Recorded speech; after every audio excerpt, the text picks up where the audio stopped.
नमस्ते बच्चों, कैसे हैं आप। मैं आपकी हिंदी विषय की अध्यापिका नीलिमा इक्का। आज मैं आपको हिंदी में पाठ 6 फलों का दरबार पाठ पढ़ाने जा रही हूँ। फलों का दरबार लगा था। आम राजा अपने मंत्रियों और सभी दरबारियों के साथ बातचीत कर रहे थे। तभी कुछ बच्चे फलों के दरबार में आते हैं। बच्चे, फलों के राजा आम जी, हमें आपसे कुछ बात कहना है। आम, बोलो बच्चों, क्या कहना है। रमा, महाराज, हमने सुना है कि फल खाने से ताकत आती है और शरीर मजबूत बनता है, लेकिन हम तो फल खाने से बीमार पड़ गए। आम हैरानी से, ये कैसे हो सकता है? फल तो सबके लिए लाभदायक होते हैं। अमन, हाँ महाराज, कल शाम को मैंने अमरूद खा लिया, तभी से मुझे खांसी हो गई और कड़वी कड़वी दवाई खानी पड़ रही है। आम, क्यों भाई अमरूद? अमन तुम्हारे बारे में क्या कह रहा है? यदि इस तरह तुम लोगों को नुकसान पहुंचाओगे तो कैसे गुणी कहलाओगे? अमरूद, महाराज, अमन ने मुझे कल शाम को खाया था। अब आप ही बताइए, सर्दियों के दिनों में शाम के समय अगर हमें खाओगे तो खांसी तो होगी ही ना, वरना हम अमरूद तो लोगों को बहुत लाभ पहुंचाते हैं। हमें खाने से दांत और मसूड़े भी मजबूत रहते हैं। हमारे अंदर विटामिन सी होता है। अमन, हाँ महाराज, मैंने शाम के समय अमरूद खाया था। अब मैं अपनी गलती समझ गया हूँ। रमा, महाराज, सब कहते हैं अंगूर खाने से आंखों की रोशनी बढ़ती है, लेकिन जब से मैंने अंगूर खाए हैं तभी से मेरा पेट ही खराब हो गया है। अंगूर? महाराज, इसमें मेरी कोई गलती नहीं है। आप ही बताइए, आजकल खेतों में कितनी कीटनाशक दवाइयों का छिड़काव किया जाता है। अगर हमें बिना धोए कोई खाएगा तो बीमार तो पड़ेगा ही। रमा ने मुझे बिना धोए खा लिया, इसलिए उसका पेट खराब हो गया। रमा अपनी गलती सुनकर चुप हो जाती है। राधा, महाराज, मैं राधा हूँ, मुझे सेब से शिकायत है।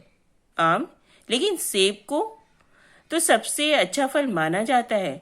डॉक्टर भी कहते हैं कि सेब खाओ, डॉक्टर को दूर भगाओ, और तुम्हें उसी सेब से शिकायत है। राधा, हाँ महाराज, मेरे पापा भी कहते हैं कि सेब में गुणों का खजाना है।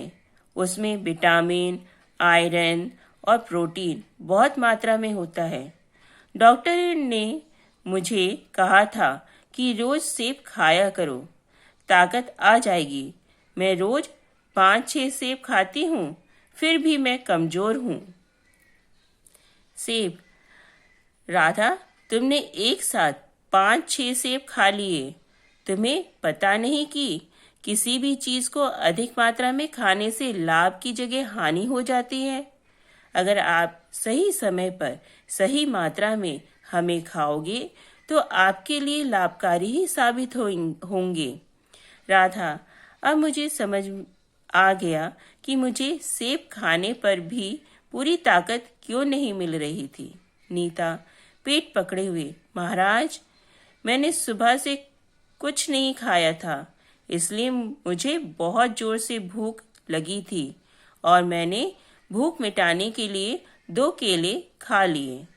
तभी से मेरे पेट में दर्द हो रहा है। केला? नीता, क्या तुम नहीं जानती कि हमें खाली पेट नहीं खाना चाहिए, क्योंकि हमें खाली पेट खाने से गैस बनती है और गैस के कारण पेट में दर्द होता है। यदि हमें खाना खाने के बाद खाया जाए तो खाना आसानी से पचता है और ताकत भी मिलती है। हमारे अंदर कैल्शियम अधिक मात्रा में होती है। अपनी अपनी गलतियों को सुनकर सब बच्चे दरबार में चुपचाप खड़े रहते हैं। आम बच्चों, सभी फलों का कहना एकदम सही है। यदि सभी लोग फलों को धोकर खाएं और जरूरी सावधानी बरतें तो फल बहुत गुणी व लाभकारी होते हैं। वे कभी किसी को कोई नुकसान नहीं पहुंचाते। सभी बच्चे, हाँ महाराज, हम सब समझ गए कि हम खुद ही अपराधी हैं। अब से हम हमेशा फलों को धोकर सही समय पर और सही मात्रा में खाएंगे तथा उनके गुणों का लाभ उठाएंगे। सभी बच्चे फलों को धन्यवाद देते हुए बाय बाय करके चले जाते हैं। बच्चों, इस पाठ में हमें यह बताया गया कि हमें फलों को धोकर खाना चाहिए, सही समय पर खाना चाहिए और सही मात्रा में खाना चाहिए। यदि हम इन सब बातों को ध्यान में रखते हैं तो फल हमें नुकसान नहीं पहुंचाते, हमें फायदा ही देते हैं। आपको इस पाठ से संबंधित कार्य भेजा जा चुका है। आप उसे अपनी अभ्यास पुस्तिका में लिखिए और याद भी कीजिए। अच्छा बच्चों, धन्यवाद। घर पर रहिए, सुरक्षित रहिए।